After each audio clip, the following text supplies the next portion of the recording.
Hey guys, hey, thanks for joining me today. Let's do an update video of the pasture, the cows, and the crops. See how we're handling this year and what that field looked like that I tried to spray. How the rye field corn is turning out. Before I get into it, this is a good year. Let's have some humor. Let's have some humor. We need that on a year like this. So, a physicist froze himself to absolute zero, and he's okay now. Oh man, side splitters. Get it? Okay, 0 Kelvin. Okay, 0 K, not the letter O, because absolute zero is zero. Anyhow, I'll speak louder for you folks in the back. This area is where we had the hay feeder, and we kind of sacrificed during the mud with this and that spot. They've really come back quite well. We'll never have to buy white clover seed. It's in our soil. But yeah, this actually healed up well, and we grazed this field a second time already. So they made it to the north end. We brought them to that area. Then we had all that rain. So then we started back over on this field, and it's looking really, really good. There's definitely crop here to clean up. Even if it stopped growing today, we got something to graze or something to bale. And this is what they're in now. Holy cow, we got them we ended up taking a day and putting a fence at the top of the hill, a gate at the top of the hill, so we could move them over without coming down here through the water. And my ride is on its way. All right, so here's our grazing for the day. That's our line. Tomorrow's line is the lane I showed you up there. So when they move in, of course, they got to trample it all down to look for the really yummy stuff down below. And now we're going to spend the rest of the day going back over it and picking it back up. Everybody's doing good. The cows are doing so good. The cows' udders, the calves can't keep up drinking the milk. The calves are literally squirting milk out there behind. The cows are just squirting milk out their udder. The calves can't keep up. And also with summer calves or spring calving, they get to the stock tank right away. And so that's kind of neat to see. Here, let's look at that little beauty. Man, what a little beauty she is. I was gonna say, let's look at yesterday's. So there's 2 days. You can see the fence line was right there in between the two. So that's what it looks like after there's done. There's a little bit of beat up spot down there, and a little beat up spot. When it gets hot, they start to cluster. Oh, the water tank fell over too. But yes, that's where the water tank fell over. Apparently, we use a quick connect, and apparently that quick connect on the garden hose come unhooked, and so they emptied the water tank and then stood there and pouted. But yeah, it's going really good out here. You can see how fast that stuff is regrowing. So it'll be exciting, now that they come by, they stick their head in there and they bite and lift up, and it just lifts a whole mat of feed up. And so they'll clean it up pretty good. And this is the best thing this field needs. It needs several years of this. It's mentally frustrating because we're so used to baling and mechanically harvesting and having this so perfectly clean. But then what are our fields like? Low organic matter, poor fertility, no life. And now pull this out and worm without even trying to dig for it. Right off the top is two worms just being exposed, but look at the actual aggregates trying to get formed. And you know, me versus me a couple years ago, you would have never seen this out here when this was still tillage and corn and beans and chemicals. You wouldn't find a worm out here to save your life.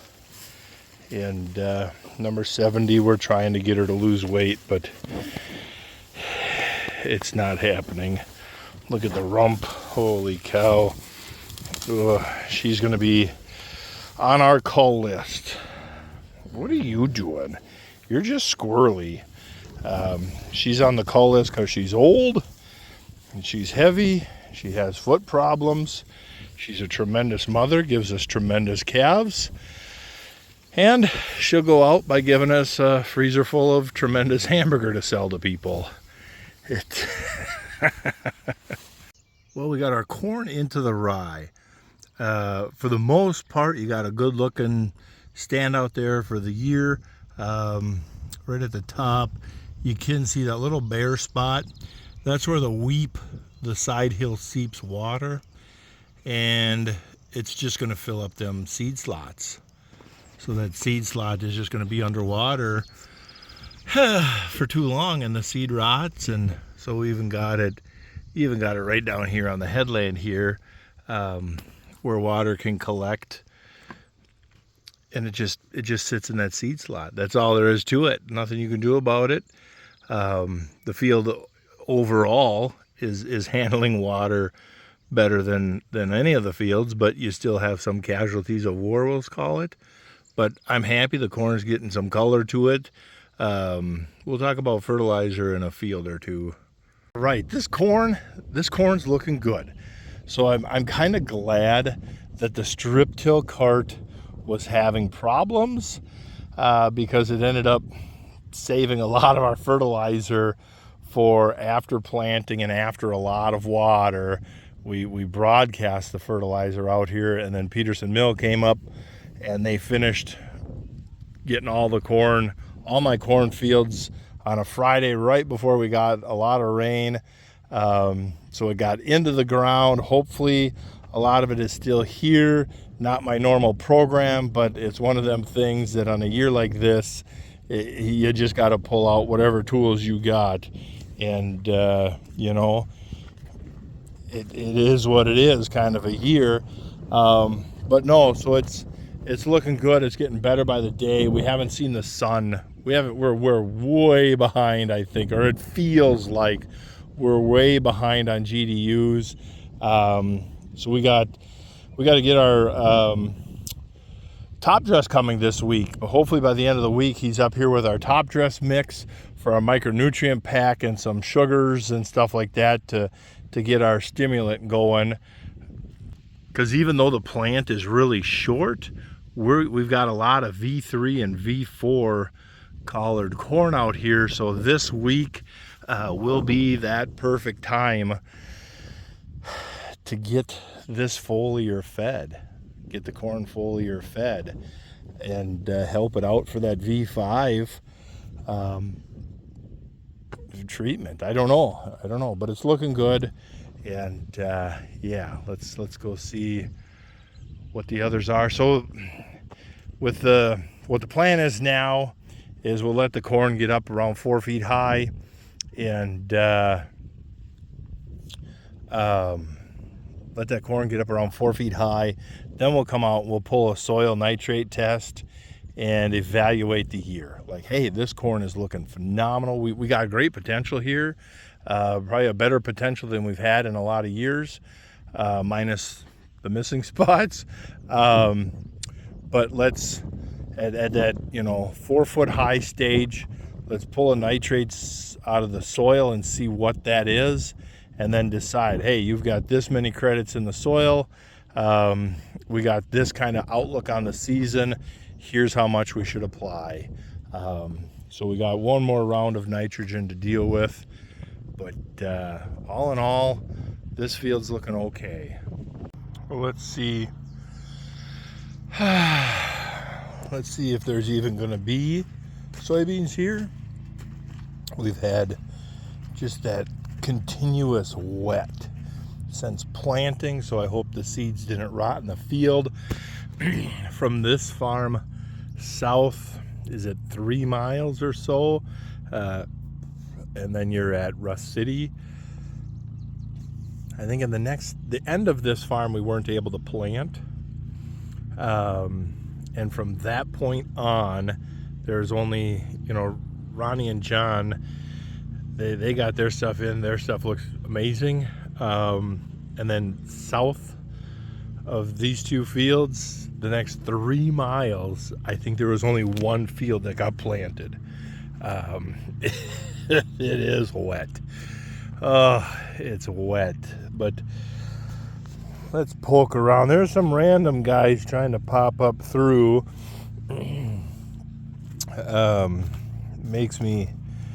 Gives me optimism, but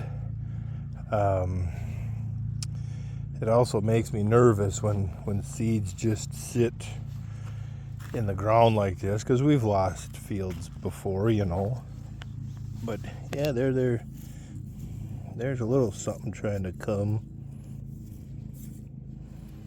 I wonder. The water in that slot. Hopefully they'll pop out of it pretty good. Well, they're germinated and they're trying to do something, but like I said, this is the first week of some sunlight. So I think if we have a week of sun, they're starting to arch their necks out. It's just so wet.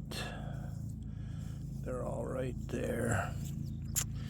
Ugh. Yeah. Well, all we can do is hope. I have optimism since I'm seeing them. I'm more optimistic than I was a few minutes ago. They haven't been in the ground that long. The ground is far from being crusted on them. So yeah, this is what most of the beans are going to look like right now. There is some out here I did not get sprayed, and I do have the 100-acre field I did not get sprayed because what we did was we finally got to the point that it's like, I don't know if I can get the next field planted, so I'm not spraying it and I'm not fertilizing it. So we just kept running with the planter. These fields we cleaned up with a little bit of tillage because we knew we could get through them, and that worked good. But so now it's trying to play catch up, and with this week of nice weather coming, we can hopefully get caught up on spraying. I'm glad to show you one field coming up next. This field gives me hope. The corn looks pretty good. You can see the mud line as to how high the water was out in this field.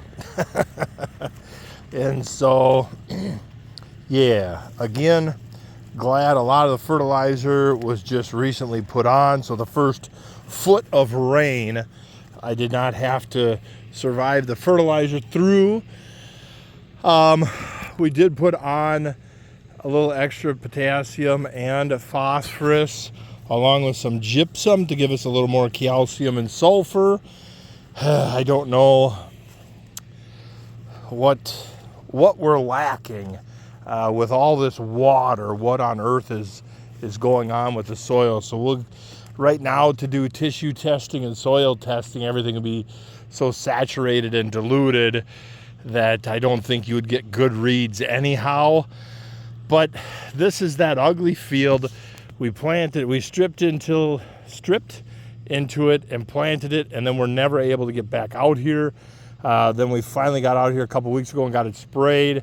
It's dying down really well. We will make another pass in another, give it a week or so, and then we'll make another pass to do just to keep beating the weeds down, and then we will get out here with the cover crops as well, and keep moving these fields forward. So I'm excited because this is working this year. Last year you're just like, holy crap, and the year before you're like, I think it's okay.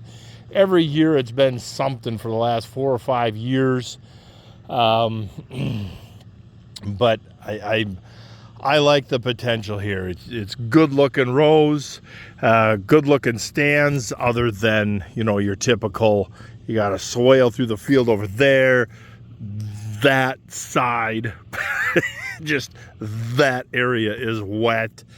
Over the hill between the power poles and the blacktop on the south, that slope down, the corn's is struggling a little bit. Over on that side is a lot of moisture heading out that way. The corn's struggling a little bit. Yeah, as long as the weeds are dying, that's fine by me, because they'll just lay down, they'll cover the soil. There's good there. They'll help with erosion and all that stuff. But yeah, this one I was kind of nervous about, to be honest, because I'm like, crap on a cracker, what kind of mess did I just create? I'm half tempted to cultivate. I'm going back and forth on cultivating or not. If I could find a really nice 12-row cultivator, I would probably cultivate a couple times all this corn ground and bean ground before putting in covers, just to kind of clean it up. We're in an extreme situation, and so that cultivating wouldn't be the worst idea, to just try and get some oxygen to these poor plants. But considering everything that's been going on, the weeds are going down, corn's only getting better by the day. Who knows, if we get a week of sunlight, man, this corn is really going to start popping.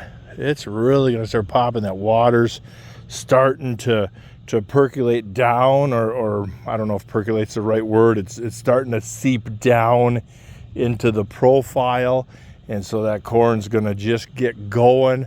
We're going to put some root growth stimulants on here and that type of product, and just get after it. This ain't a year for check strips. This is a year of, let's throw this stuff at it and invest in the crop to do the best we can, to give it the best we can. I don't know if we'll find out this fall if that's right or wrong, but at this point, why would you not keep investing in this crop? And yeah, I don't know. I don't know what more to say. We got one soybean field left to look at, and let's go check that out, and then let's wrap this dog and pony show up. All right, I love this.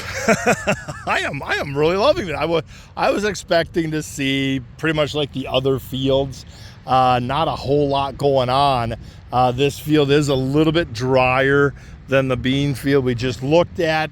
It's 4 or 5 days ahead of it as far as planting date. This field was a fairly normal field. We got out here, we sprayed it, got it burnt down, and then several days later we were able to come in here and plant. And boy, them beans on that burnt cover, them beans look just pretty. And that grass and them corn stalks from last year are doing a fantastic job of these big driving rains of holding this soil in place. And this field, like all our fields around here, highly erodible and susceptible to washouts and runoff. And so it's neat. And this is one of the farms that even the landlord commented that, wow, I don't see the water and the washouts like we used to have on this land. And so that's really cool.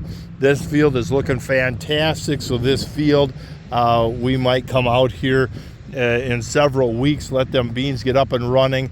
Maybe we give it an early foliar feed. Otherwise, most of the beans we're going to wait till that R1, R3 area and hit them a lot at that point, because we'll know more of what's happening for the year and what the crop needs.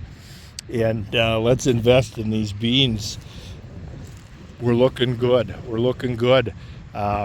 This week, I hope we can get a lot done this week. That weird orange thing in the sky, this is, you know, we haven't seen much of that. Like I said, I think we're behind on GDUs a lot. We're definitely behind on solar activity for these beans to just get going. But Tuesday, Wednesday, Thursday, and most of Friday looks to be dry. So Tuesday the wife can start cutting hay, and Tuesday, Wednesday, Thursday I can spray as much as I can between herbicide and foliar. And I think this coming week we can get a lot done on our to-do list, and that's going to take a lot of burden off our backs. And then it's, let's keep managing and keep taking care of these fields. You know, this year things are looking better because this year I'm focusing on the farm. I don't have the off-farm job taking me away. I have a lot of work to do in the shop, but you know what? Hey, I got to do something for the farm today. That tractor in the shop is going to have to wait. I'm sorry. I have to be, these crops have to succeed this year. We're off to an okay start. And so after this week, then we can look at each field. And so it might be something as simple as filling the sprayer up with some 28% and just running around and sit here. And you look at this corn, you know, in a cornfield and be like, okay, I'm gonna go down this pass because down there's a little bit of a yellow spot. Let's get some nitrogen down there. Let's get some nitrogen over here, and just do your normal passes with that sprayer. Turn it on where that corn needs some help.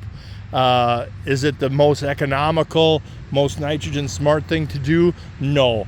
But the crops in an extreme situation like this year, we just got to help these crops come along.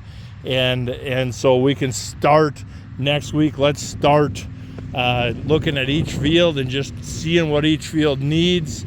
I'm on the fence. I argue with myself a lot about cultivating because I shouldn't need to move the dirt. I shouldn't need to dig in the soil to help my crop along.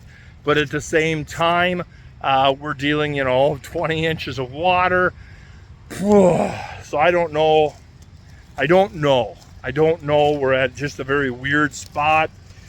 Maybe in a week and a half from now, we'll be far enough along that you're just like, you know what? I don't need to cultivate because it is looking really good.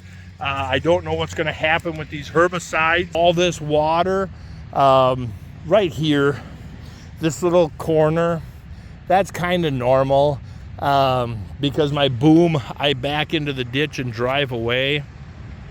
And so my boom is still building pressure, and you can see on this right hand side how it kind of tapers off a couple steps. And so my boom is still building pressure, but out here a few escapes. I can live with some escapes. I don't need absolutely perfectly clean fields, but we need to start looking at each field and determine, do we need to clean it up with chemical? Do we need to clean it up with cultivation?